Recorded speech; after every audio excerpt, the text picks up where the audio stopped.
खबर फिलहाल जो बिहार से आ रही है ये AIMIM की तरफ से है। 32 सीटों पर बिहार विधानसभा का चुनाव लड़ेगी ये पार्टी। पिछली बार विधानसभा में भी आपने देखा होगा कि कई सीटों पर जीत हासिल की थी AIMIM के प्रत्याशियों ने, और फिर बाद में वो भले अलग अलग पार्टियों में चले गए, RJD में चले गए, लेकिन अब इस बार फिर से 32 सीटों पर ये पार्टी चुनाव लड़ेगी। तो क्या ओवैसी की पार्टी इन 32 सीटों पर प्रभाव डाल पाएगी, जीत हासिल कर पाएगी? कौन सा इलाका ये रहेगा? और दूसरी पार्टी, खासकर जिस MY समीकरण के बल पर राजद वोट लाती रही है, उसे कितना नुकसान हो सकता है? रंजन जी, 32 सीटों पर अख्तरुल ईमान ने कहा है कि उनकी पार्टी चुनाव लड़ेगी। उन्होंने ये भी कहा कि राजद ने गठबंधन नहीं किया है, अब हम 32 सीटों पर चुनाव लड़ रहे हैं। तो इसका कितना असर होगा, नुकसान किधर होगा? या जो मैं ट्वीट देख पा रहा हूं, ये जो 32 की सूची है ये पहली लिस्ट है। तो जो पहला क्लियरिफिकेशन है कि 32 ही सीटों पर चुनाव लड़ेगी, ऐसा नहीं कहा जा रहा है। चूंकि जो मैं ट्वीट पढ़ पा रहा हूं, AIMIM ने जो किया है कि AIMIM बिहार प्रदेश अध्यक्ष जनाब अख्तरुल ईमान ने प्रेस वार्ता के जरिए पहली सूची जारी की, जिसमें यह बताया गया कि पार्टी किन विधानसभा क्षेत्रों से चुनाव लड़ेगी। और फिर पहली सूची इस प्रकार है करके उन्होंने विधानसभा क्षेत्र का नाम दिया है। उन्होंने ये नहीं कहा है कि यहां पर प्रत्याशी कौन कौन हो सकते हैं। तो देखिए, ये एक जो है वो बड़ी बात है और बड़ी घटना है, और इसलिए है क्योंकि अगर AIMIM ज्यादा सीटों पर चुनाव लड़ता है तो इसका नुकसान निश्चित तौर पर महागठबंधन को हो सकता है। और रंजन जी, क्या ज्यादातर सीमांचल के इलाके हैं, सीमांचल की विधानसभा है? जी, सीमांचल ही नहीं है। यही बात है जो कि RJD को परेशान कर सकती है कि सीमांचल की 14 सीटों को मैं देख पा रहा हूं जो पहली लिस्ट में है, जिसमें किशनगंज से बहादुरगंज, ठाकुरगंज, कोचाधामन और किशनगंज, ये किशनगंज जिला की मैं बात कर रहा हूं। जबकि पूर्णिया से आइए तो 3 सीट पूर्णिया जिले में भी है, अमौर, बायसी और कस्बा। कटिहार में बलरामपुर, प्राणपुर, मनिहारी, बरारी और कदवा सीट जो है ये कटिहार जिला में है। अररिया में जोकीहाट और अररिया विधानसभा क्षेत्र है। गया में शेरघाटी और बेलागंज विधानसभा क्षेत्र है। मोतिहारी में 2 सीट है, एक पर तो प्रत्याशी पहले ही घोषित हो चुके हैं ढाका में, और इसके अलावा नरकटिया की सीट है। नवादा जो शहरी सीट है उस पर भी चुनाव लड़ने की बात AIMIM कह रहा है।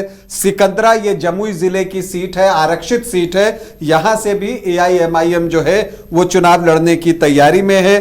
भागलपुर में भागलपुर और नाथनगर ये 2 विधानसभा की क्षेत्र हैं जहां से कि AIMIM चुनाव लड़ेगा। भागलपुर से जो है कांग्रेस विधायक दल के पूर्व नेता अजीत शर्मा चुनाव लड़ते हैं, वो सीट है। इसके अलावा सिवान की सीट है जो वहां से चुनाव जो है AIMIM लड़ेगा। दरभंगा में कई सीटें हैं, जाले है, केवटी है, दरभंगा ग्रामीण है, ललित यादव यहां से चुनाव लड़ते हैं। और गौरा बौराम है जहां पर मुकेश सहनी लड़े या उनके परिवार से उनकी पत्नी या भाई चुनाव लड़ सकते हैं। समस्तीपुर में कल्याणपुर की सीट है और सीतामढ़ी में बाजपट्टी की सीट है।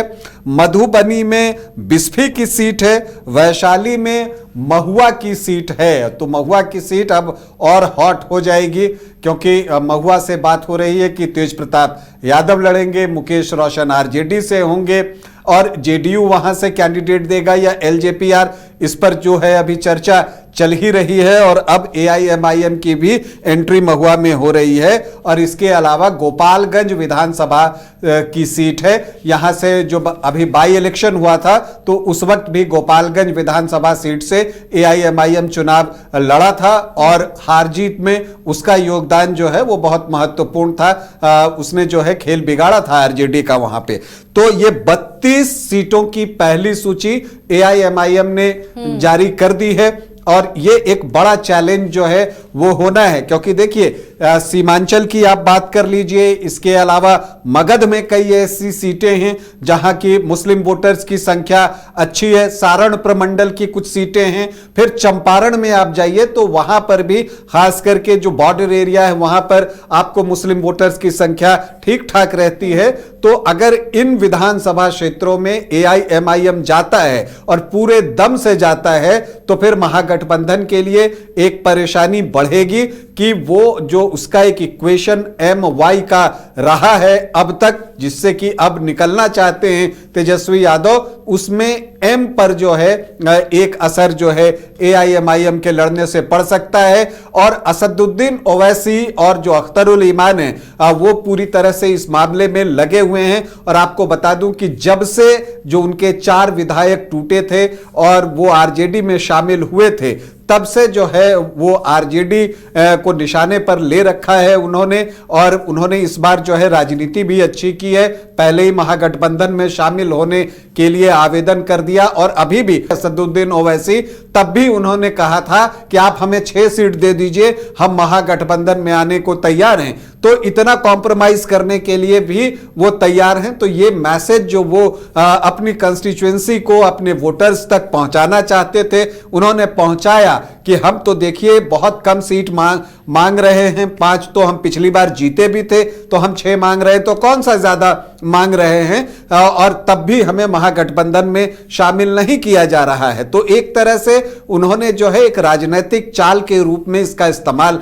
किया है। और इस वजह से जो तेजस्वी यादव हैं और जो पूरा महागठबंधन है उसको जो है परेशानी हो सकती है। पिछली बार AIMIM सिर्फ 20 सीटों पर चुनाव लड़ा था और उसमें से 5 सीट जीतने में उसे कामयाबी मिली थी, 25% उसका रिजल्ट रहा था।